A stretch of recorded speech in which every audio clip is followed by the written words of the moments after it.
wow wow wow wow তাহলে guys wow wow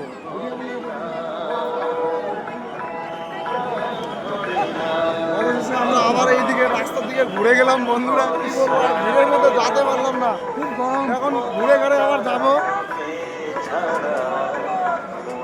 অবশেষে এখনো মায়ের দর্শন হয়নি,